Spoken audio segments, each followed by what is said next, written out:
시청자 여러분 안녕하십니까? 먼저 이 시간 주요 뉴스부터 알아보고 갑니다. 5.18 민주화 운동 당시 가두 방송을 통해 시민 참여를 독려하며 항쟁을 이끌었던 전옥주 씨가 별세했습니다.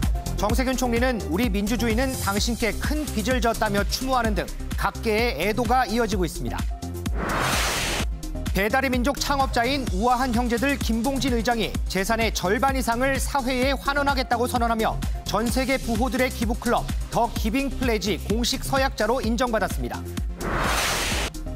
미 하버드대 램지오 교수의 위안부 망언과 관련해 미국 내 한인들이 논문 철회와 사과를 요구하는 국제 청원운동과 함께 규탄 집회를 열기로 했습니다.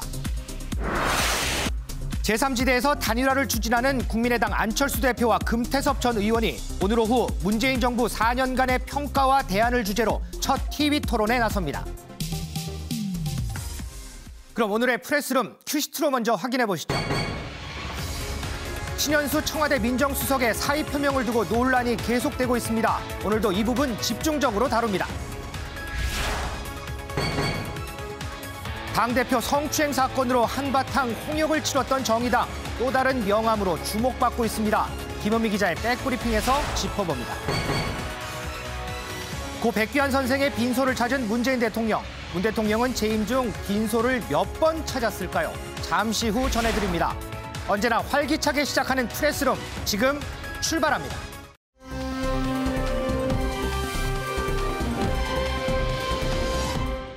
어제 코로나19 신규 확진자는 전날과 같은 621명으로 연이틀 600명대를 기록하고 있습니다.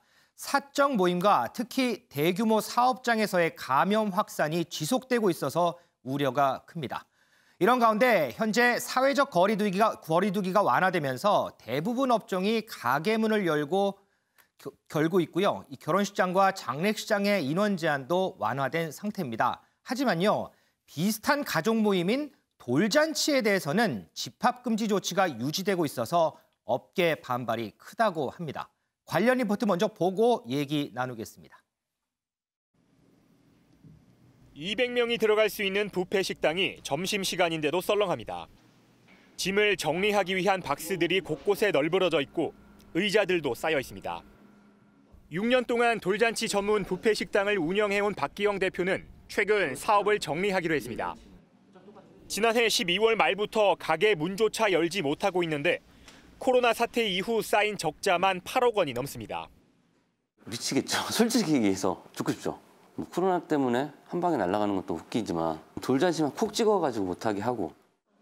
정부가 사회적 거리두기를 완화하면서 그동안 영업이 금지됐던 유흥업소도 밤 10시까지 문을 열 수 있게 됐습니다.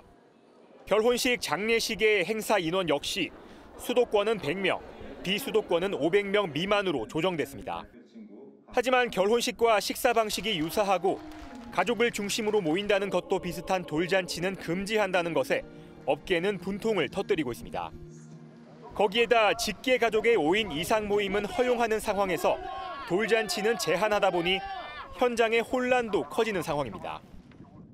웨딩홀은 공적 모임입니까? 유흥업소는 공적 모임입니까? 돌잔치 전문점은 아무런 근거 없이 영업 중단이 지금 계속되고 있습니다. 돌잔치 업계는 1월 한 달 동안에만 전국 28개 업체가 폐업한 것으로 파악하고 있습니다.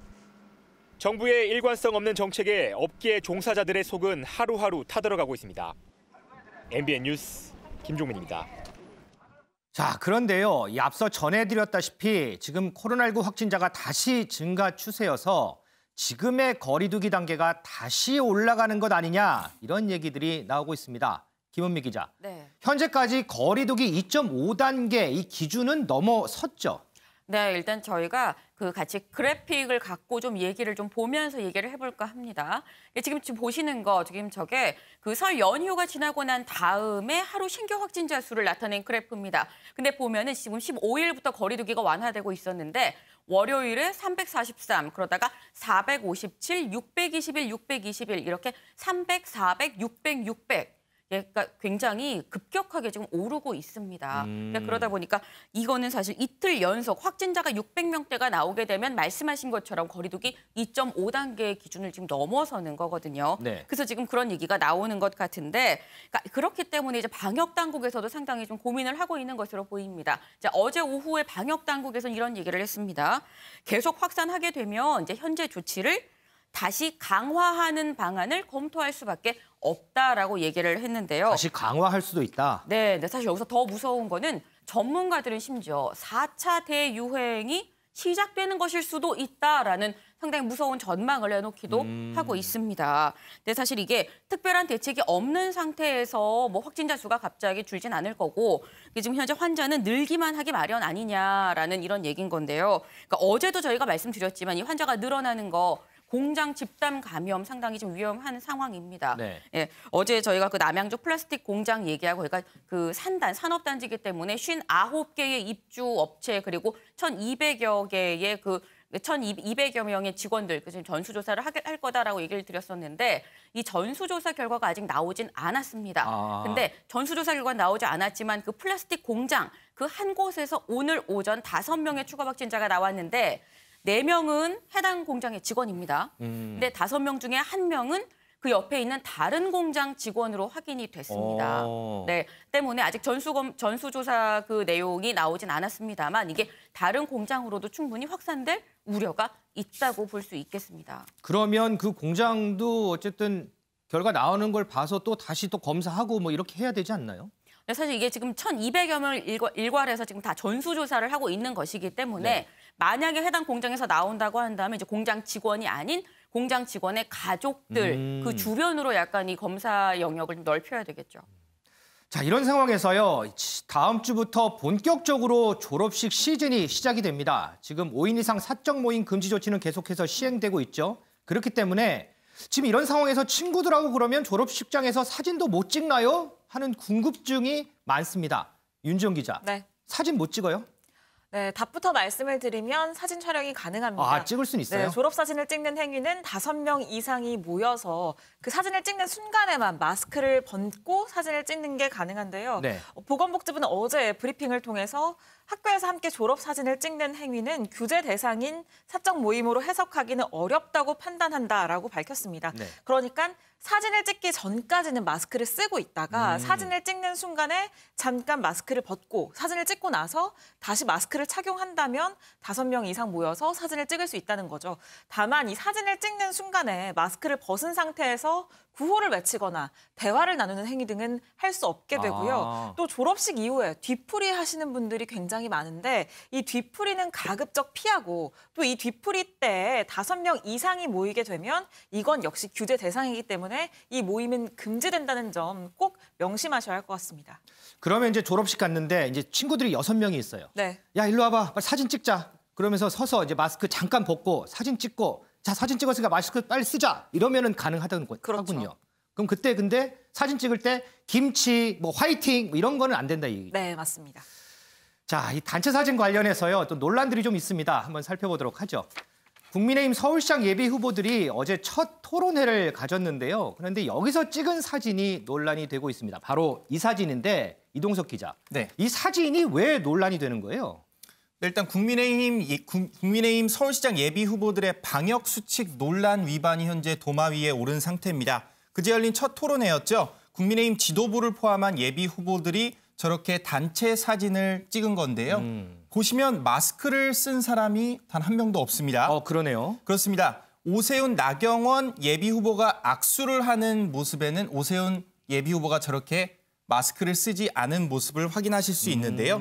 현재 방역 당국은요. 만나는 사람과 신체 접촉, 그러니까 악수, 포옹 등을 하지 않는다고 현재 규정을 하고 있습니다. 국민의힘은 방역 수칙 논란 위반 현재 상황에 대해서 이렇다 할 입장을 내놓지 않고 있는 상황입니다. 그런데 얼마 전 이 사진 보니까 얼마 전에 왜 민주당의 우상호 예비 후보가 바로 이 사진이죠. 마스크 쓰고 이 지인들하고 이렇게 X자로 사진 찍었을 때 논란이 됐는데 맞습니다. 우상호 예비 후보는 당시에 자신의 불찰이었다 사과했거든요. 그런데 그때 보니까 이 사진에 있던 조은희 예비 후보가 당시 우상호 의원을 엄청나게 비판을 하지 않았었어요, 그때? 맞습니다. 국민의힘 서울시장 예비 후보들이 찍은 사진을 좀 전에 보셨는데요. 다시 한번 보시면요. 오른쪽에 조은희 예비 후보의 모습을 확인하실 수 있습니다. 조은희 예비 후보, 그동안 더불어민주당 우상호 서울시장 예비 후보의 방역수칙 논란을 비판한 바 있는데요. 지난 4일이었죠. 우상호 민주당 예비 후보가 손을 맞잡은 채 단체 사전을 촬영했다가 비난을 받은 바가 있습니다. 앞서 말씀드렸다시피 방역당국은 악수 등 신체 접촉을 하지 않는 것을 현재 권고하고 있는데요. 이에 대해서 조은희 예비 후보 뭐라고 했냐면요. 당시 방역수칙을 위반했다면서 바이러스가 민주당만 피해가냐 이러면서 쓴소리를 내뱉었습니다. 방역수칙을 이렇게 비판했다가 되려 본인이 방역수칙 위반 논란에 휩싸이게 된 셈입니다. 은영 위원님, 그 국민의힘의 이 사진 아마 글쎄요. 제가 보기에는 이게 공적 업무에 들어가지 않을까 싶기도 한데 네. 그럼에도 불구하고 여러 가지 이제 비판들이 나오는 건 아마도 이렇게 솔선수범해야 할 정치인들이 자꾸 이런 모습을 보이기 때문이 아닐까 저는 이런 생각이 좀 드는데 어떠세요? 네. 국민의힘 TV 토론장에서 이렇게 사진 찍은 거는 마스크를 했느냐 안 했느냐도 일단 논란이 될 수 있는데 제가 지금 마스크를 안 쓰고 있기 때문에 네. 그게 이제 TV 토론 현장이었잖아요. 네. 그러니까 아마 방역지침 준수하에 TV 토론을 할 때는 마스크를 안 쓰고 했을 가능성이 높습니다. 네네. 그런데 이제 TV 토론이 끝난 다음에 이제 사진을 다 같이 찍은 거예요.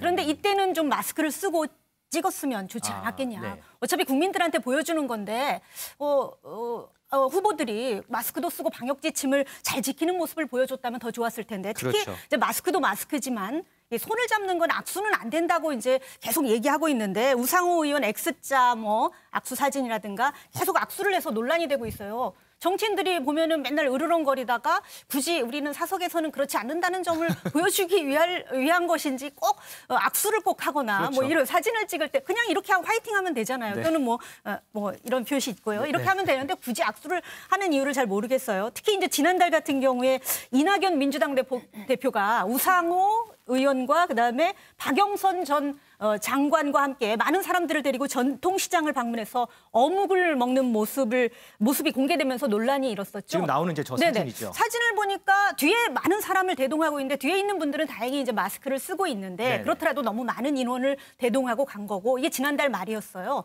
그때 한참 3차 대유행 때였는데 저렇게 보이는데 저것도 굉장히 논란이 됐었죠. 저는 왜 저렇게 했을까 하고 그때 저도 되게 의아하게 생각을 했거든요. 굳이 아니 뭐 유세현장 정치권이 선거 때만 되면 굳이 전통시장 가는 것도 썩 유쾌하지는 않지만 가도 되는데 저렇게 먹방을 꼭 보여줬어야 되나 이런 생각을 저도 그때 했었어요. 그래서 이런 모습들이 결국은 이제 공직자의 방역지침 위반 논란으로 이어지게 되고 이 모습을 보는 국민들 입장에서는 나는 일상의 불편함을 참고 꾸역꾸역 마스크 쓰고 이러고 있는데 공직자들은 공적인 업무라는 이유로 저렇게 방역지침을 위반하면 얼마나 씁쓸하겠어요. 그렇죠. 형평성 논란도 일 수도 있는 부분이고요. 그래서 최근에 이제 더더욱 이제 재보궐선거를 앞두고 이렇게 정치인들이 방역지침을 어기는 일들이 많아요. 그래서 실제로 서울시가 이제 서울시장 선거 때 아까도 다 서울시장 선거와 관련된 활동이었는데 네. 정당 활동 관련 그 방역지침을 마련해 달라고 선관위에 정부에 요청한 것으로 알려졌습니다.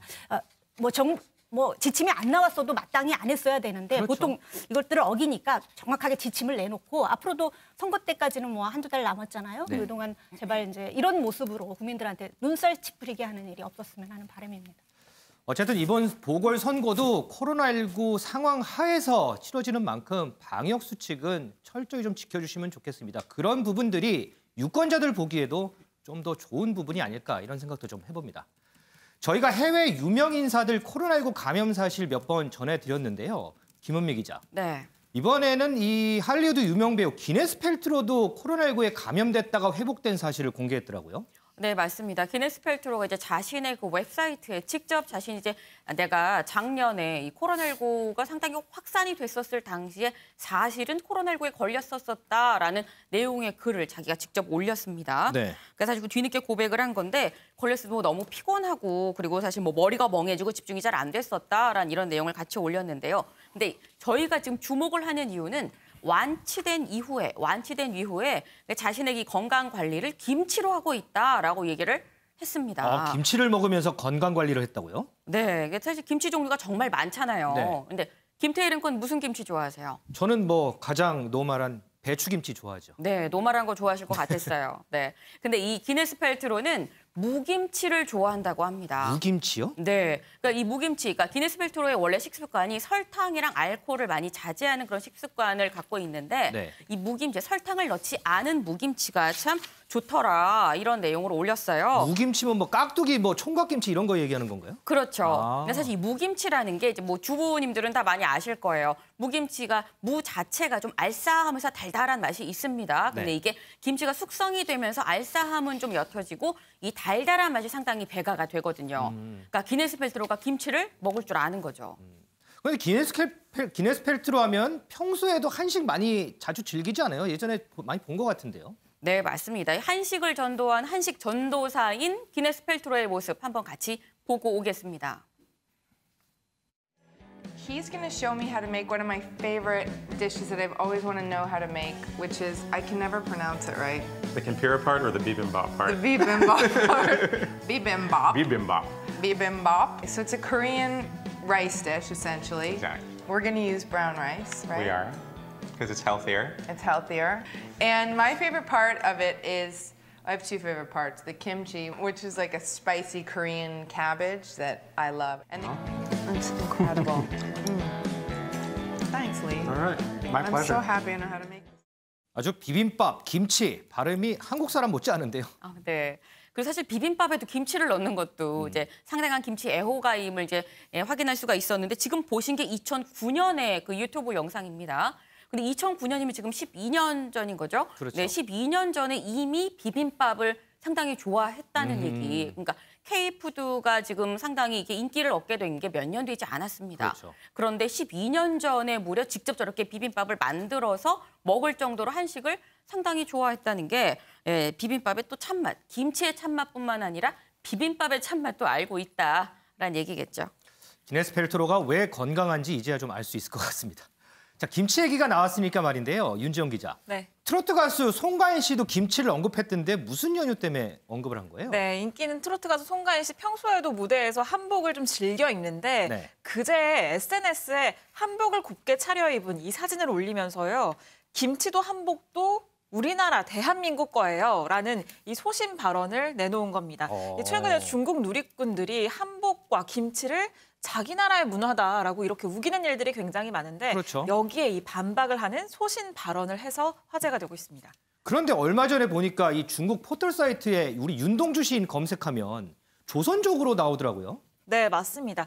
중국의 이 검색 엔진 바이두의 윤동주 시인을 검색하면 이 바이두 백과에 윤동주 시인의 국적이 중국으로 민족은 조선족으로 표기가 돼서 나옵니다. 그러면서 윤동주 시인이 중국 조선족 애국 시인 윤동주 씨는 지린선 룬징 씨의 교사 가정에서 태어났다 이렇게 소개를 하고 있는데요.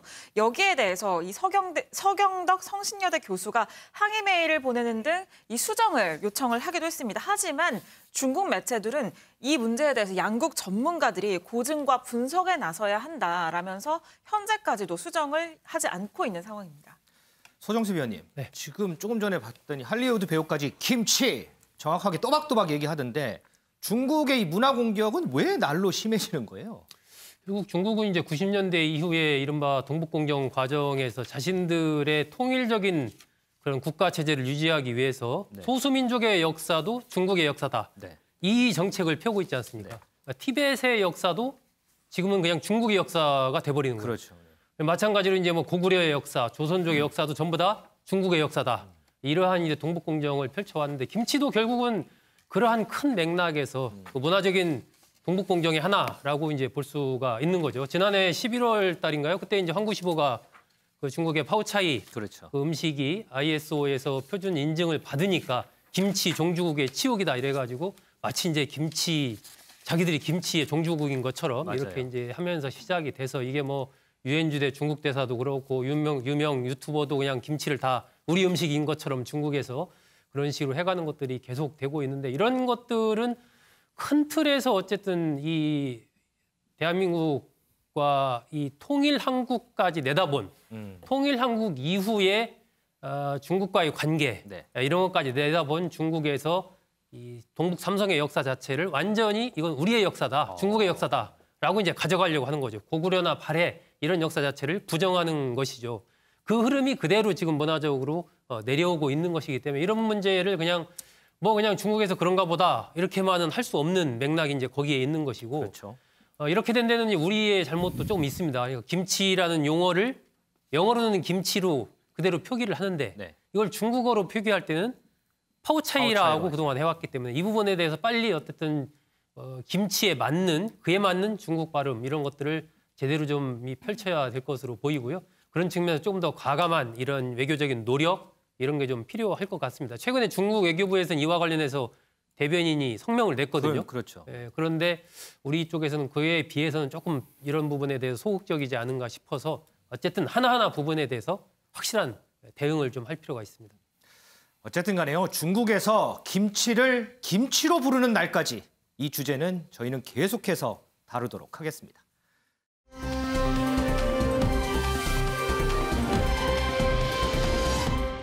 배구 선수 이재영, 이다영 쌍둥이 자매의 학교 폭력 논란 저희가 계속해서 전해드리고 있는데요. 당시 중학교에서 이 쌍둥이 자매를 지도했던 감독이 처음으로 입을 열었습니다. 관련 리포트 보고 얘기 이어가겠습니다. 다영이 올리고 재영이 때리는 쌍둥이만 하는 배구였다. 학폭 피해자 부모가 중학교 당시 상황을 폭로한 내용입니다. 이재영, 다영 선수를 비롯해 근영중학교 배구단을 지도했던 감독은 이를 부인했습니다. 다른 아이들도 다 공격을 다 했어요. 다른 아이들도. 다른 아이들보다 실력이 월등히 나았잖아요. 상대 엄마 말고 이제 시합 뛰는 어머니들은 그런 불평불만이 조금씩은 있었겠죠. 기숙사 내에서 선수들 간 괴롭힘은 전혀 알지 못했다고 강조했습니다. 일단 운동 끝나고 나서는 기숙사가 2층이니까 거기서 일하는 저는 이제 잘 모르죠. 제가 여자아이들이다 보니까 제가 또 거기를 올라갈 수도 없고 또 쌍둥이 자매가 평소 기숙사 생활을 힘들어했다고도 언급했습니다. 쌍둥이 아이들이 숙소 생활이 좀 힘들다. 사강선생님이 이제 또 이렇게 많은 것을 막 관리를 하시다 보니까 이제 그 부분에서 이제 숙소 생활이 좀 힘들다 이게. 감독은 당시 학폭에 대해서는 알지 못했지만 제자들이 피해를 입은 데 대해 죄송하다고 심정을 밝혔습니다. 배구계에서는 이런 일이 있어서는 안 되는데 제자 아이들이 또 이런 일이 있어갖고 저도 참 죄송하게 생각하죠. 제가 마음이 아프죠, 제가요, 굉장히. MBN 뉴스 조희로입니다. 김은미 기자, 지금 이제 리포트 봤는데 어쨌든 당시에 이 배구부 감독은 당시에 있었던 폭력 관련해서는 전혀 모른다 이런 입장인 거잖아요. 네, 맞습니다. 그러니까 말씀하신 것처럼 당시 이 중학교 배구팀 감독을 저희 MBN이 단독으로 그 목소리를 들어봤는데 나는 몰랐었지만 죄송하다 뭐 이런 내용이었습니다. 근데 사실 이게 이제 여자 배구잖아요. 근데 모든 운동 선수들은 대부분 합숙 생활을 하고 뭐 기숙사 생활을 하게 됩니다. 네. 근데 이게 여자 배구다 보니까 선수들이 모두 여자인데 들으신 것처럼 이제 음성은 남자 감독입니다. 그렇죠. 그러니까 남자 감독이다 보니까 이제 이후에 운동 시간 이후에 코트 밖에서 숙소에 남자 감독이 여자 선수들만 있는데 가는 것도 사실 무리가 있는 부분이고 그렇죠. 그러다 보니까 아마도 사실 숙소에서 어떤 일이 벌어지는지에 대해서는 감독이 잘 체크를 하지 못했었던 거 아닌가 하는 생각이 듭니다. 근데 어쨌거나 관리 감독 책임이 있었던 건 감독이니까요. 그 부분에 대해서는 죄송하다. 제자들이 이런 일이 있었으면 안 되는데 몰랐었다라고 얘기를 했고 네. 다만 이제 쌍둥이들이 원래 운동을 잘했었기 때문에 그 애들한테 좀 기회가 주어졌었던 거지 그렇다고 다른 애들의 기회가 봉쇄됐었던 것은 아니었다라는 이제 본인의 해명도 내놨습니다. 자, 어쨌든 그 뭐 여성 코치라든지 뭐 같은 이제 성에 있는 여성 스태프들이 있었다 그러면 좀 관리가 좀 됐을 텐데 글쎄요 당시에는 없었는지 그 부분은 좀 잘 모르겠네요. 네. 윤지영 기자, 그런데 이 일부 팬들이 이 쌍둥이 자매들을 응원하는 글을 올렸다고 하는데 네. 이게 또 2차 가해 논란으로 가더라고요. 네, 맞습니다. 이 팬카페를 보면요. 이 한 회원은 상대방이 먼저 시비를 거는 등 폭력을 휘둘러서 자매가 힘으로 뭉쳐서 정당방위를 한 게 아닐까라면서 이 폭력 행위를 정당방위로 몰아가는 발언을 하기도 했고요. 네, 또 처벌을 받더라도 국가의 배구 인재를 잃지 않기 위해서 다시 복귀를 해야 한다. 또 자신들의 세대 때는 폭력이 다반사였고 차마 입에 올리지도 못할 일을 당한 사람도 많다라면서 이 폭력을 당연시하는 듯한 이런 발언을 하기도 했고요. 심지어는 이 피해자들을 향해서 그걸 꼭 언론에 제보를 했어야 했나, 그냥 직접 찾아가서 뭐 사과를 받거나 했으면 안 됐나 라면서 이 피해자를 오히려 질책하는 듯한 이러한 발언까지 내놓고 있거든요. 그래서 이를 두고 이 열성 팬들의 이런 응원글, 이걸 두고 누리꾼들 사이에서는 이게 오히려 이 응원을 넘어서 2차 가해다라는 지적까지 나오고 있는 상황입니다. 이 그릇된 팬심과 비뚤어진 애정이 잘못된 행동을 부추긴다라는 비판이 나오고 있습니다. 은영미 의원님, 지금 일부 팬들이 이제 올린 글을 보고 있는데 네. 여기를 보니까 이 피해자에 대한 배려는 전혀 없는 것 같아요. 이 글을 보는 지금도 고통일 피해자들, 이 글을 보고 어떤 느낌을 받을까요? 억울하죠. 아니 이제 물론 팬들이니까 뭐 무조건 이제 자기가 좋아하는 팬을 그 스타를 옹호하고 싶은 마음은 이해가 되지만 저 글을 제가 피해자가 봤다면 상당히 좀 억울할 것 같아요. 억울하고 사실 뭐 좀 용서해 줄까 말까 이렇게 하다가도 아 역시 반성을 안 하는구나. 물론 팬과 그 스타가 동일체는 아니지만 같은 이제 거를 한 그룹이라고 봤을 때 반성을 안 하는구나 이런 생각을 갖기 마련이거든요. 그래서 팬들 입장에서는 뭐 자기가 좋아하는 팬이 지금 스타가 거의 이제 뭐 퇴출 직전까지 와 있는 상황이니까 굉장히 매우 불편할 거예요. 또 응원을 해주고 싶기도 하겠지만 저런 식으로 피해자를 오히려 매도하는 듯한 그런 응원의 글은 2차 가해가 될 수 있죠. 왜 그런 사실을 모르는지 잘 모르는 것 같아요. 잘 모르겠어요. 정말 응원하고 싶었다면 저런 팬카페는 글을 올리면은 그것들은 공개가 되거든요. 그렇죠. 퍼날르게 돼 있거든요. 그러지 말고 진짜 이메일이나 그런 거 다 알 거 아니에요. 개인적인 SNS 메시지라든가 뭐 이런 것들로 보내서 정말 응원하고 힘내도록 이 역경 있겠지만 충분히 뭐 하고 좀 극복을 했으면 좋겠다라든가 뭐 이런 좋은 말로 응원할 수가 있을 텐데 오히려 피해자를 더 가해하는 방식으로 스타를 응원한다는 건 이건 잘못된 방식입니다. 이런 거는 팬들도 좀 달리 생각해야 될 것 같고요. 얼마 전에 그 박원순 전 시장 부인 강난이 여사의 편지, 물론 그런 의도가 없었지만 공개되면서 또 논란이 일었고, 네. 그다음에 우상호 의원 같은 경우는 박원순 계승 발언을 왜 공개적으로 해요? 그 발언 그러니까 자기가 계승하고 싶으면 계승하면 되지. 그래서 또 논란이 일었잖아요. 피해자를 생각한다면 공개적인 뭐 개인적으로 어떻게 생각하는 건 자유겠지만 공개적인 방식으로는 해서는 안 됩니다. 그래서 잘못됐다고 생각하고요. 오히려 이게 이재용, 이다영 자매, 즉 자기가 좋아하는 스타한테 더욱 좋지 않은 일이다. 오히려 이렇게 하면 또 논란이 일잖아요. 그러면 그 스타들에 대해서 좀 수그러들었던 여론이 또 안 좋게 나올 수도 있는 거거든요. 결국은 그게 부메랑에 대해서 더 안 좋게 되는 거니까 팬들이 이럴 때는 좀 오히려 조용히 해주는 게 오히려 도와주는 거라고 생각을 해요. 그리고 뭐 사과 얘기 나왔는데 어디서 보니까 사과도 제대로 해야 사과를 피해자가 받아들이고 싶다고 하더라고요. 그렇죠. 이렇게 좀 SNS에 뭐 잘못했다라는 식으로 사과하지 말고 뭐 찾아가겠다 이런 얘기도 뭐 공개적으로 얘기하지 말고 진짜 물론 지금 보고 싶은지는 모르겠지만 피해자가 직접 찾아가서 진정성 있게 사과를 하고 또 본인이 그냥 이렇게 찾아가면 되잖아요. 그렇죠. 물론 보고 싶지 않을 수도 있지만 자기가 어떤 방식으로든 찾아갈 수 있는 거거든요. 그리고 용서를 구한다라는 말도 하지 말라 그런다고 합니다. 왜냐하면 용서를 꼭 강요하는 것 같이 보이니까 그렇죠, 맞아요. 내가 어떻게 한 점 구체적으로 자기의 잘못을 명시하면서 이렇게 했는데 내가 잘못했으니 사과한다. 이렇게 얘기를 해야 된다고요. 그래서 그렇다면 아마 피해자도 지금은 굉장히 좀 응어리가 져 있겠지만 나중에는 좀 풀어지지 않을까 이런 생각도 해봅니다. 진정한 사과가 필요하다 이런 네. 말씀이시군요. 지금까지 제기되는 이 학교폭력 관련 글들이요. 대부분 이 포털 게시판을 통해서 폭로가 되고 있습니다. 그런데요. 이런 문제를 다루는 공식적인 기구가 존재합니다. 바로 스포츠윤리센터라는 곳인데요. 이동석 기자. 네. 이 스포츠윤리센터를 통해서 제기되는 문제, 이 포털 말고 스포츠윤리센터를 통해서 제기되는 문제는 없어요. 네, 일단 스포츠윤리센터를 먼저 소개를 시켜드려야 할 것 같습니다. 스포츠윤리센터는요, 고 최숙현 선수의 가혹행위 사태 이후 지난해 8월 달에 만들어졌습니다. 스포츠윤리센터 쉽게 말씀을 드리면요, 스포츠계 인권침해 방지센터로 생각을 하시면 될 것 같은데요. 문체부, 대한체육회 등에 있는 스포츠 비리 신고센터의 신고 기능을 통합한 비리 조사를 진행하는 독립적인 기구라고 생각하시면 됩니다.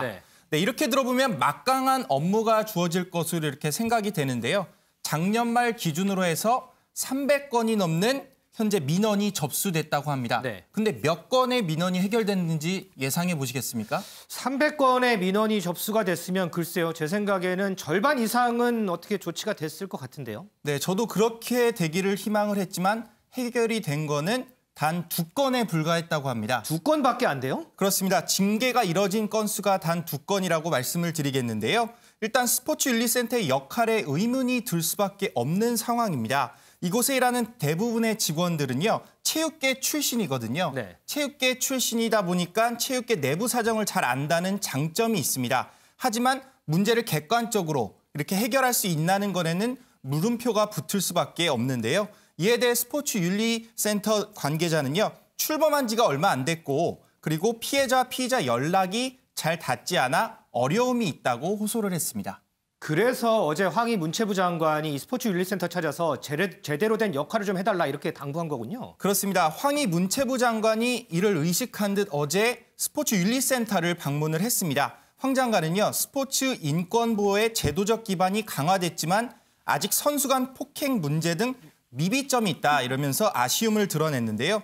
특히 체육계에서 스포츠윤리센터가 신뢰를 받지 못하고 있는 건지 살펴볼 필요가 있다며 사실상 스포츠윤리센터의 역할에 대한 궁금증을 낳기도 했습니다. 다음 주 가이드라인을 발표한다는 예정인데요. 쌍둥이 폭력 사태 이후에 문체부가 적절한 기준을 만들어 놓겠다고 엄포를 한 상황입니다. 지난해요. 고 최숙현 선수 사태 당시에 체육계에서는 재발 방지를 누차 약속을 했고 앞서 들으신 것처럼 정부에서는 새로운 기구까지 출범시켰습니다. 하지만 여전히 변한 게 없다는 얘기가 계속해서 나오고 있습니다. 관련된 목소리 직접 들어보겠습니다. 감독과 특정 선수만의 왕국이었고 감독이 최 선수와 동료들에게 상습적인 폭행과 폭언을 일삼았다라고 말했습니다. 저는 그런 적이 없습니다. 고 최숙현 선수한테 사과할 마음이 있으세요, 없으세요? 같이 지내온 시간으로는 마음이 아프지만 일단 조사에 성실히 임했습니다. 또한 최숙현 선수와 지금 나와 있는 선수한테 폭행과 폭언을 한 사실이 있으세요, 없으세요? 그런 사실 없습니다. 없습니까? 네. 그럼 사죄할 마음 있습니까? 뭐 사죄할 것도 그런 것도 없습니다. 폭행한 사실이 없으니 미안한 건 없고 안타까운 마음밖에 없습니다. 16년 동안 운동을 하면서 이번에 더 느낀 게 너무 운동 바닥은 좁고 좁아서 형식적인 게 너무 더럽더라고요. 더 못할 것 같고 그냥 보여주기 식으로 아, 나 여기 바뀌겠다. 이제 안 하겠다. 안 하도록 노력하겠다. 하지만 제가 느껴본 당사자로서 오히려 피해 받은 사람한테 피해가 더 왔지 덜 오진 않고요. 바뀌는 건 하나도 없다고 생각합니다. 현직 선수가 한 6명, 7명 됐었는데요. 이번 사건의 계기로 2명이 남고 그만두거나 재계약이 불발이 됐죠. 고발한 것이 이제 원인이 됐다 이렇게 봐야 되는 거죠. 네네. 이런 상황 없애려고 출범했던 스포츠윤리센터 300건이 넘는 문제 제기를 받으면서 징계는 단 2건에 그쳤다. 이상과 현실은 아직까지도 많은 괴리가 있는 것 같습니다. 이 학교 폭력 문제가 도마에 오르면서요. 지금 스포츠계뿐만 아니고 여러 분야에서도 관련 폭로글이 올라오는 상황입니다. 김은미 기자. 네. 우리 쌍둥이 자매 이제 사례처럼 사실인 부분도 있지만 이런 폭로글 가운데서 또 그렇지 않은 사례들도 있는 거죠. 네, 맞습니다. 사실 이 배우 조병규 씨 최근 요 며칠 동안 계속 그 실시간 검색어에 오르내리고 있었는데 네. 조병규 씨가 바로 그 가짜 피해 글의 피해자가 되겠습니다. 가짜 피해 글이요? 네, 이 조병규 씨한테 학교 다닐 때 내가 학교 폭력을 당했다라고 이제 피해자를 자처하는 글이 올라왔었는데요. 여기에 대해서 조병규 씨 나는 그런 적 없다라고 이제 전면 부인하고 이제 단호하게 법적 대응하겠다라고 얘기를 했었습니다. 근데 그렇게 강력 대응, 법적 대응하겠다라고 하니까 이 피해자가 내가 사실 허위로 쓴 거다라고 시인을 하고 그리고 선처를 호소했다라는 게 이제 조병규 씨의 소속사 측의 얘기입니다. 본인이 먼저 허위라고 시인을 한 거예요. 네, 그리고 이제 선처를 좀 해달라라고 얘기를 한 거죠. 근데 이제 실제로 피해자라면서 이제 올렸던 해당 그 글은 이제 삭제가 현재 된 상태인데요. 소속사가 이제 글 작성자가 본인 잘못을 반성하고 선처를 거듭 호소해서 그래서 우리도 이제 선처를 하려고 한다라고 얘기를 했습니다. 근데 이 허위라는 이 소속사의 얘기, 이제 피해자라고 이제 글을 쓴 사람이 직접 입장을 밝힌 건 아닙니다만 어쨌거나 해당 글이 내려갔고 그 조병규 씨 측의 얘기를 들어보면은 이제 그쪽에서 먼저 미안하다, 선처를 호소한다라고 얘기를 했다라고 하니까 이제 그런 것 같다라고 저희가 이제 느끼고 있는 건데, 근데 또 이런 글이 올라왔습니다. 조병규 씨의 내가 중학교 동창이다라고 이제 얘기가 올라왔는데, 이 동창이 이거는 조병규는 일진이 아니다. 나는 이 아니라고 얘기를 해주고 싶다. 조병규 정말 열심히 살았는데, 네, 이거 좀 조병규 씨한테 이 글이 도움이 됐으면 좋겠다라는 이런 글도 올라왔습니다. 아무리 익명이 보장된다고 하지만요, 우리들이 올리고 보는 글들, 물론 경각심을 일깨우고 사회 문제를 공론화해서 정화하는 역할도 하지만 반대로 들으신 대로 무고한 사람이 피해를 보는 경우도 생깁니다. 이 점 분명하게 기억해야 할 것 같습니다.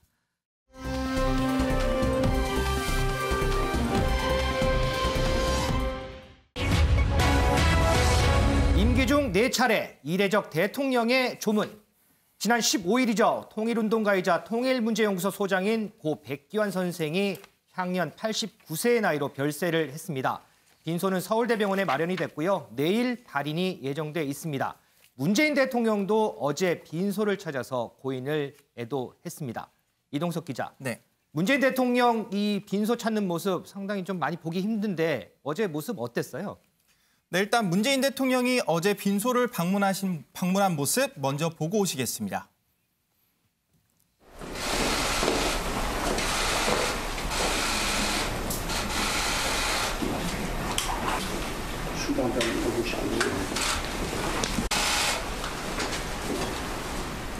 아버님하고는 지난 생활 여러 번 뵙기도 했고 대화도 만나고 있고 술 한잔 하기도 했고 집회 현장에 같이 있기도 하고 그랬었습니다. 삶의 역사의 주체적인 줄기였습니다.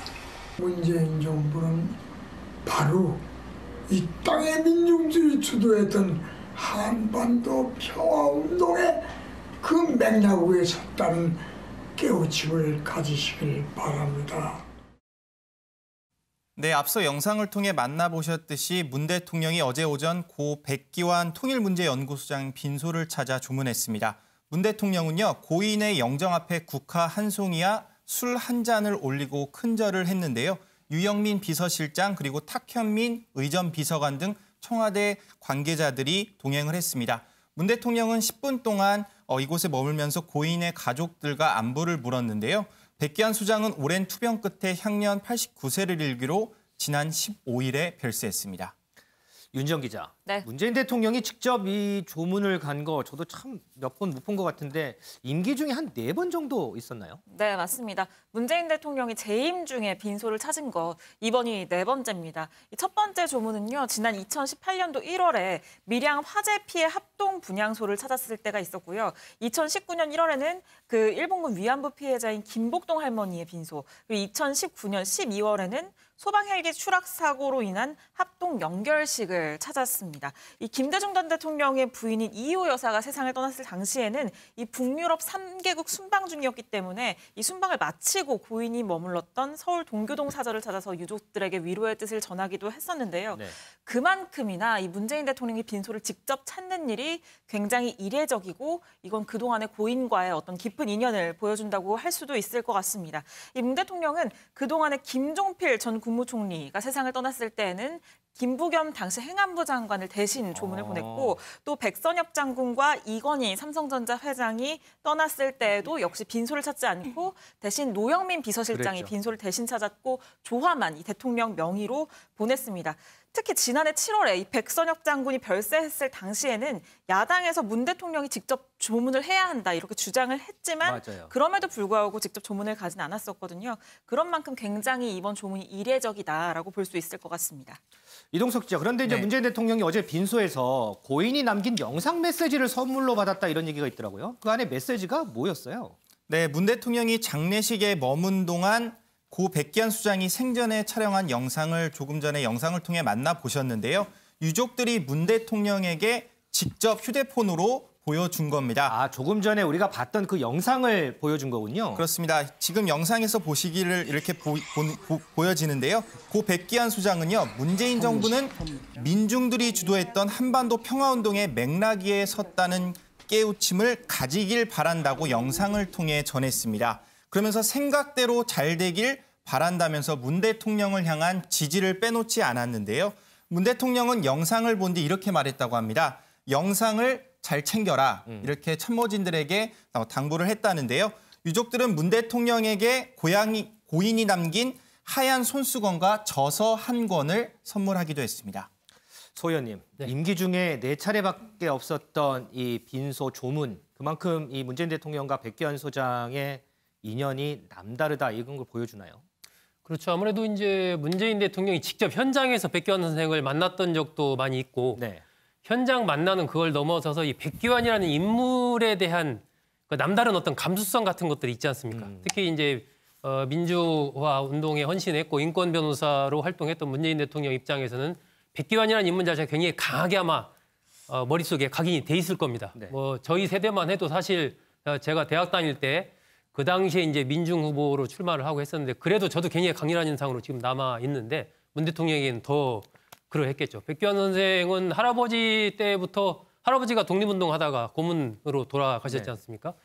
또 백범 김구 선생을 숨겨준 그런 분이기도 했고 그런 인연으로 이제 백기환 선생의 아버지가 해방 이후에 백기환 선생을 데리고 김구 선생한테 인사를 시켰고 그래서 백기환 선생이 굉장히 김구 선생으로부터 깊은 인상을 받고 그런 부분들이 아마 영향을 미친 것 같은데 그러다 보니까 젊은 시절부터 1964년 그때 그 한일협정 반대 시위 그때부터 시작해서 뭐 현대사의 어지간한 현장에는 백기환 선생이 다 참여를 하고 그랬으니까 그런 과정에서 문 대통령과 같이 있을 때도 있었고 또 서로 같이 있지 못하더라도 그런 활동을 계속 봤을 테니까 그런 것들이 굉장히 깊게 좀 각인이 됐던 것으로 생각이 되고요. 뭐 김복동 할머니나 백기환 선생을 문 대통령이 조문한 부분은 결국 이게 이제 민주주의라든지 인권이라든지 이런 부분에 대해서 문 대통령이 상당히 남다른 감수성이 있다라는 것을 이제 보여주는 그런 단면이 아닌가 싶습니다.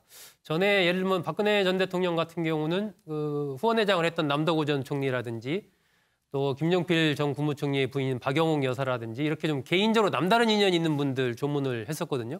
이명박 전 대통령은 뭐 지관 스님이라든지 그 옥하는 목사라든지 종교인들 그리고 이제 경제인들 이렇게 많이 조문을 해서 대통령마다 조금씩 특징이 있는데 문 대통령은 그런 이제 민주화, 인권 이런 쪽에 남다른 좀 그 감수성이 있기 때문에 특히 백기환 선생 부분을 조문을 한 것이 아닌가 그렇게 생각을 합니다.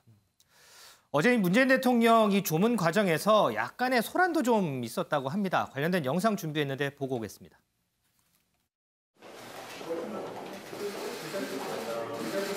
문재인 대통령님, 기자님이 표정을 보이십니까? 문재인 대통령님, 노동준은 어디 있습니까?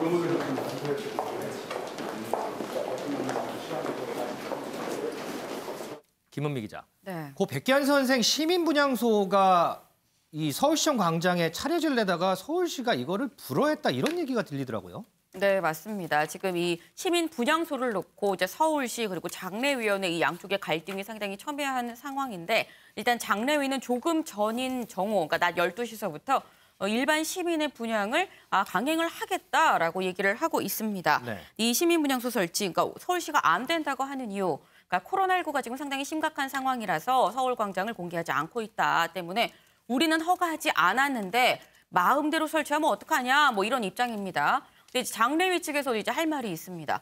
아니 작년에 박원순 전 시장 그 분향소는 설치하게 해주고서는 왜 백기환 선생 분향소는 안 된다고 얘기를 하는 거냐라고 상당히 지금 맞서고 있는 상황인데요.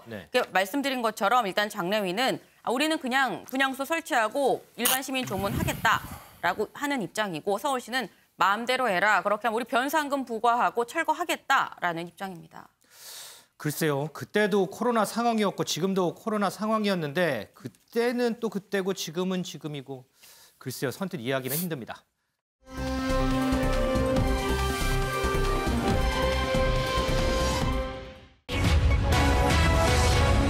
고수 신현수 이틀 휴가 숙고 후 복귀할까? 자, 먼저요. 어제 국회 법사위에서는 김명수 대법원장 출석을 두고서 여야가 거세게 충돌했습니다. 먼저 어제 영상 준비했는데 한번 보시죠. 김명수 대법원장은 반드시 출석을 하여야 합니다. 심지어 야당 의원들과의 면담 자리에서까지 거짓말을 했습니다. 대법원장의 출석을 요구하는 것이야말로 정말 사법부의 정치화를 초래하는 행위라고 봅니다. 찬성하시는 위원님께서는 손을 들어주십시오. 네, 세 분입니까? 진행은 제가 합니다. 위원장이 하지 뭘. 제대로 해야죠. 공정하게. 김도우 위원이 위원장 하세요. 그렇게 하시려면. 왜 그렇게 독단적으로 해요? 그게 왜 독단입니까? 독단이죠. 위원장의 권한입니다. 나도 받고 책임을 물어보기 위해서 왔습니다. 저희들이 오늘 그래서 대법원장께서 오늘 현안 질의가 있는데 안 됐어요. 직접 좀 뵙고 말씀 좀 드리러 왔습니다. 김명수 대법원장은 사퇴할 의사가 전혀 없다라고 답을 하였습니다. 오늘 오전에 법사위가 또 열렸는데 여기에 박범계 법무부 장관이 참석을 했습니다. 법무부 업무 보고 때문인데요. 하지만 또 정쟁으로 오늘 법사위는 또 열리지 못했습니다. 자, 이 신수석 관련해서 논란이 계속되고 있는데요. 윤지영 기자. 네. 이 보도를 보니까 신수석이 그 박범계 장관이 신수석을 건너뛰고 검찰 인사안을 문재인 대통령에게 직접 제가를 받았다.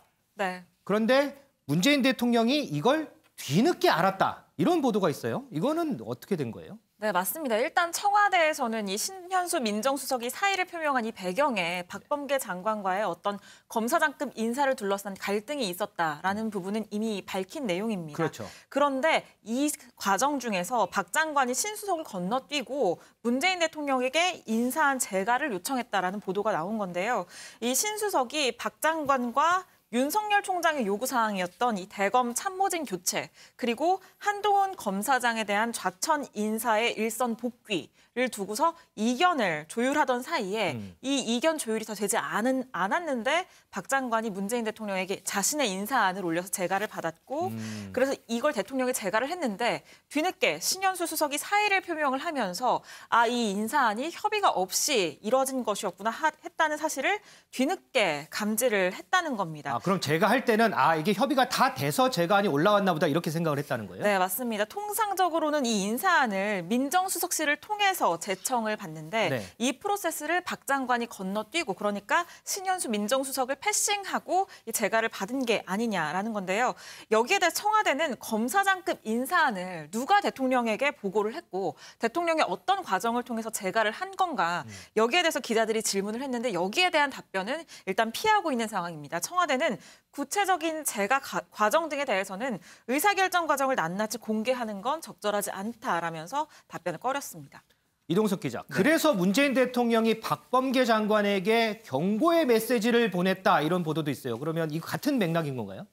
네, 그 부분도 제가 좀 알아봤는데 이 신수석의 사의 표명으로 인사안이 협의되지 않았다는 점을 뒤늦게 인식을 하고 이 사퇴를 만료하면서 박 장관에게 경고의 메시지를 보냈다는 겁니다. 신현수 수석은 검찰 출신 가운데 문재인 대통령이 유일하게 아끼는 인물로 알려져 있거든요. 그런 만큼 이러한 추측이 나오는 겁니다. 이 청와대 고위 관계자는 이번 검찰 인사에 문재인 대통령의 의중이 담겼는지 이것을 묻는 질문에 대해서는 대통령은 거론하지 말아달라. 박 장관이 자기 주장을 관철하는 절차가 의지대로 진행됐다라고 밝혔습니다. 그러니까 최종적인 재가는 문재인 대통령이 한 것인 만큼 이번 검찰 인사안에 대통령의 의견이 전혀 반영되지 않았다라고 보는 거는 좀 앞뒤가 맞지 않는 것 아니냐 이런 분석도 나옵니다. 은영미 의원님, 지금 신현수 수석, 박범계 장관 인사안 두고서 갈등이 계속해서 언급이 돼요. 조금 전에 이제 윤정 기자도 설명을 했지만 그런데 이제 어제 이제 국무회의 앞두고서 문재인 대통령하고 참모들하고 티타임하는 자리가 있는데 여기서 신수석이 침묵을 지켰다 이런 얘기가 있거든요. 대통령이 침묵을 지킨 게 아닌가요? 신수석이 그동안엔 여러 가지 얘기를 하다가 신수석이 그 자리에서 이례적으로 어제 침묵을 지켰다 이런 얘기가 있습니다. 네. 신수석의 고심이 참 많지 않나 이런 생각을 좀 해볼 수 있겠어요. 네. 하여튼 티타임은 원래 이런저런 얘기들을 좀 가볍게 아주 심각하지 않은 가볍게 이렇게 얘기하자고 모인 자리인데 그 자리에서도 말을 안 했다. 이거는 굉장히 하여튼 두 사람 간에 굉장히 불편한 관계다. 이렇게 볼 수 있는 거죠. 대통령 입장에서는 신수석의 사의를 고집하고 있잖아요, 지금. 그게 상당히 좀 불편하죠. 서운할 수도 있고요. 보통은 이제 대통령이 만류를 하면 받아들이잖아요. 근데 만류가 아니라 대통령이 만류하면 받아들이는데 또 사의를 내고 그것도 두 차례도 아니고 여러 차례라고 한 거 보니까 두 차례 이상인 것 같아요. 근데 낼 때 사의를 표명할 때마다 만류했는데 그 여전히 지금도 사의를 접지 않고 있다는 거죠. 그렇죠. 그런 상황에서 만류를 한 상황이지만 계속 뭐 그만두겠다고 하는데 대통령 입장에서도 불편하고 신수석 입장에서도 뭐 특별히 할 말이 없겠죠. 그러나 뭐 이제 정상적으로 회의는 그러니까 공직자니까 사표가 수리되기 전까지는 회의는 계속 참석을 해야 되는 거죠.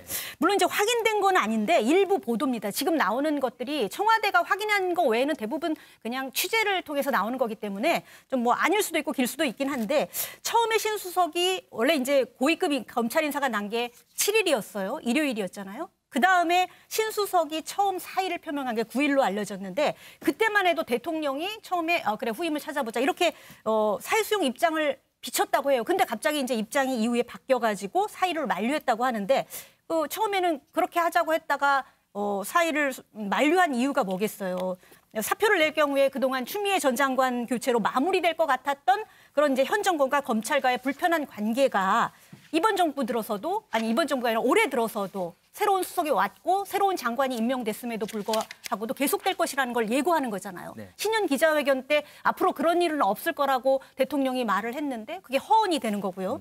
특히나 이제 민정수석의 사표가 가지는 특히 한 달밖에 안 된 민정수석의 사표가 가지는 의미는 굉장히 남다를 수 있어요. 권력층의 내부 균열로 비춰지고 이것이 결국은 레임덕 현상을 부추길 수 있다라는 국정의 큰 악재가 되는 거죠.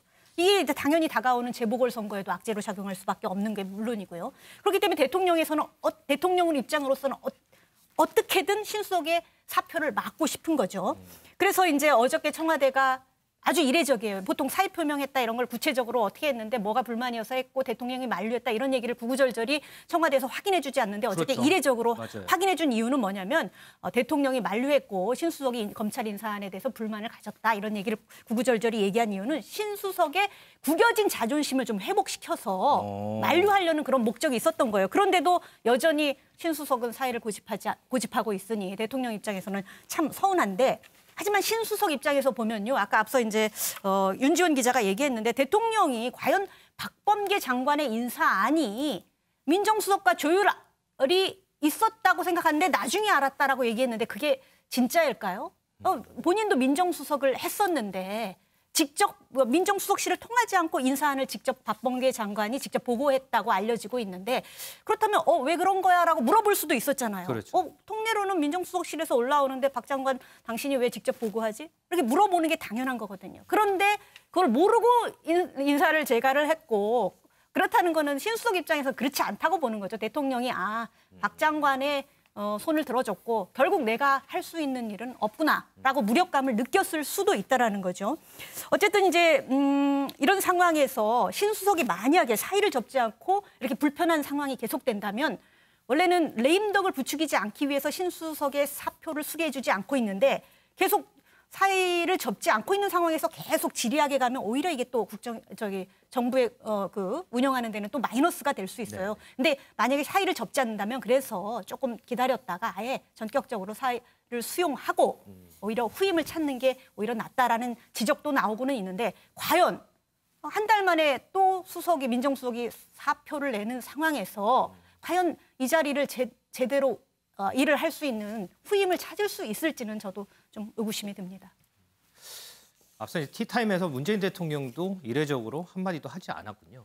윤정 기자, 이 신수석이 휴가를 냈더라고요. 네, 맞습니다. 그동안 좀 생각을 좀 정리하려고 그러는 건가요?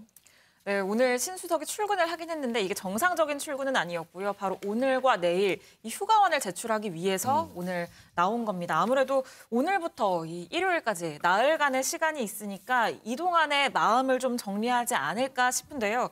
이 청와대 고위 관계자는 어제에 이어서 오늘도 이 기자단과의 이례적인 브리핑을 진행을 했습니다. 그러면서 이 신수석이 휴가를 냈다는 사실을 밝혔고요. 그러면서 개인적으로는 충분히 숙고를 하고 본래의 모습으로 복귀를 했으면 하는 바람이 있다라고 밝혔는데요. 다만 신수석은 이미 지금 본인이 할 수 있는 일이 많지 않다라고 판단을 하고 있는 것으로 보여지기 때문에 이 사의를 접을 것인가는 좀 의문이 남는 부분이고, 또 다음 주 중에 결국에는 이 사의를 반려를 할지 아니면은 그대로 밀어붙일지에 대한 결론이 나올 것으로 보이는데, 이 청와대의 입장에서도 만약에 사의의 뜻을 접지 않는 경우에 이걸 계속 끌게 되면 향후에 국정 운영에 있어서의 무리를 줄 수 있기 때문에 결국은 빠르게 사표를 수리할 가능성도 있다, 이런 추측도 나옵니다. 이동석 기자. 네. 지난번에 이제 인사를 통해서 이성윤 서울중앙지검장이 유임이 됐잖아요. 네. 그런데 보도를 보니까 이게 추미애 전 장관 때문이다, 뭐 이런 보도도 있어요. 이게 어떻게 된 거죠? 네, 그렇습니다. 추미애 전 법무부 장관은 검찰 내부에서 이성윤 지검장만큼은 지키고 싶었다, 이런 보도가 현재 잇따르고 있는 상황인데요. 추 전 장관의 퇴임 직전, 추 전 장관은 퇴임 직전에 민주당 의원들까지 만나서 이런 얘기를 했다고 합니다. 네. 이성윤 지검장에 대한 각별한 관심을 부탁드린다, 이런 당부까지 전한 것으로 현재 전해지고 있는데요. 한 민주당 의원은요, 박범계 장관의 입장에서도 현재 쓸만한 검찰 출신 인사가 없다, 그러면서 박 장관이 지검장 교체만큼은 결사 반대했던 이유라고 설명을 했습니다. 네. 특히 이성윤 지검장을 교체할 경우에 지난 1년 동안 법무부 행정을 부정하는 결과로 이어질 수 있다며 대통령으로서도 그렇게 하기가 어려웠을 것이란 분석이 나왔는데요. 김종민 민주당 의원의 발언 먼저 듣고 오시겠습니다.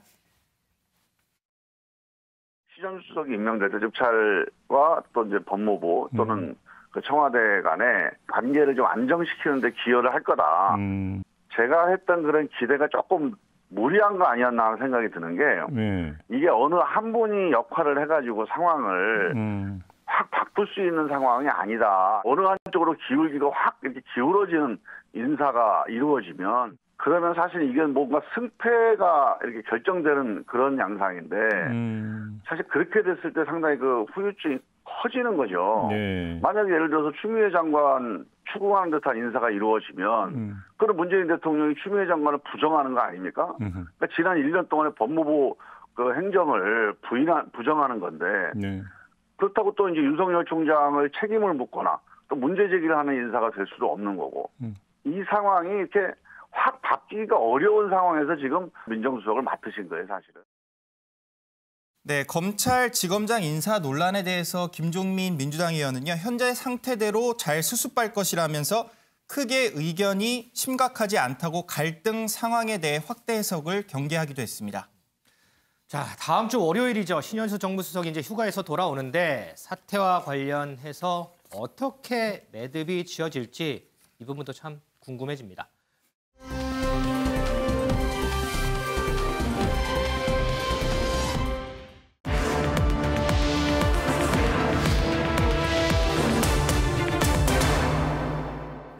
김현미 기자, 네. 먼저 밝을 명, 좋은 일은 뭐예요? 네, 바로 정의당의 장혜영 의원입니다. 아, 장혜영 의원이요? 네, 저희가 준비한 사진인데 한번 보실까요? 네, 뭔지 아시겠어요? 이게 타임지네요? 네네. 이 바로 타임지에 여기 보시면 아주 커다랗게 장혜영 의원의 사진과 지금 이름이 적혀 있습니다. 네. 그렇죠? 바로 이 장혜영 의원이 미 시사주간지 타임지가 선정한 100명의 떠오르는 인물, 이 100명에 당당 있게 이름을 올린 겁니다. 그러니까 이번에 선정된 이 100명 중에서 한국인은 장 의원이 유일했는데요.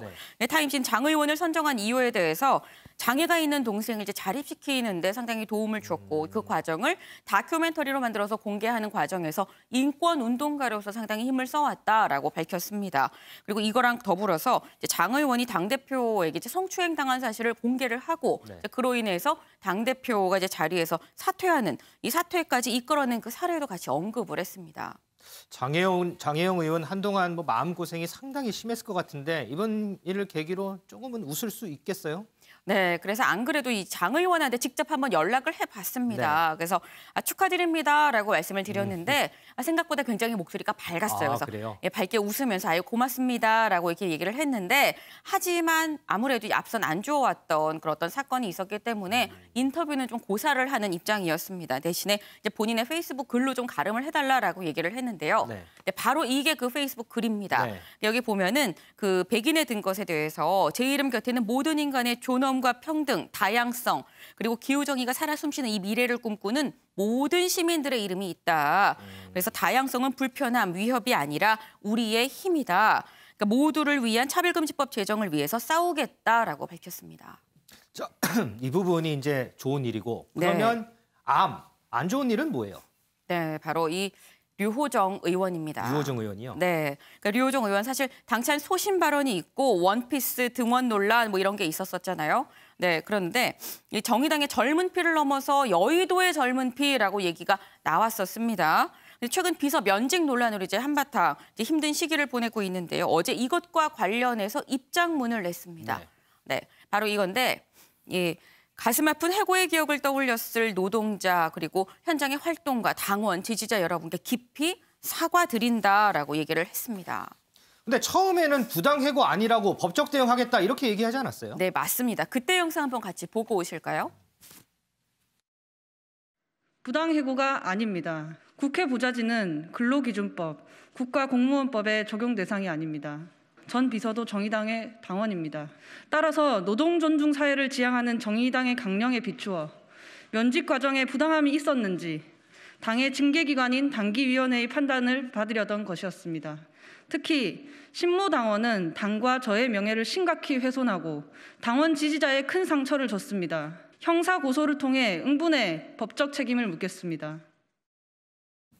지난번하고 말이 다르네요. 입장이 바뀐 건가요? 네, 일단 입장이 바뀌었다기보다는 뭐 한 발 물러섰다라고 보는 표현이 좀 더 적확할 것 한 발 같습니다. 물러섰다. 네, 그러니까 포괄적인 의미에서 이런 논란이 촉발되게 된 그 자체 거기에 대해서 일단 사과를 드린다라는 이런 표현으로 보이는데요. 어제 입장문에서 이렇게 밝혔습니다.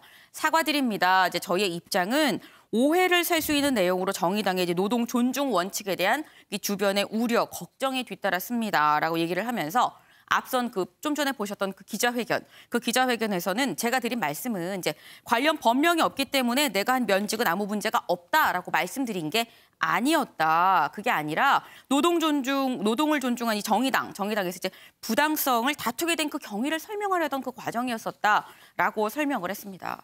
그럼 이렇게 한 발 물러서게 된 이유는 뭐예요? 네, 일단은 류 의원 본인이 얘기를 좀 한 것처럼 정의당의 노동 존중 원칙, 이 원칙에 대한 주변의 우려와 걱정이 좀 계속 이어졌기 때문으로 보입니다. 그러니까 실제로 류 의원이 한 발 물러선 입장을 내기 이틀 전에, 어제 입장을 내는데 그 이틀 전에 지금 이 강은미 정의당 비상대책위원장이 류 의원의 기자회견 이후에 이제 당원 지지자들이 정의당이 앞장서 이 노동 존중 원칙에 대한 우려를 상당히 많이 전해주고 있다 때문에 내가 엄중 경고를 했다라고 얘기를 했습니다. 그러니까 이런 주변의 우려가 실제로 이런 당의 권고로 이어지니까 류 의원이 좀 다소 진전된 입장을 내놓은 겁니다. 이 정의당의 두 젊은 피 장혜영 의원과 류호정 의원 명함이 교차하는 것 같은데요.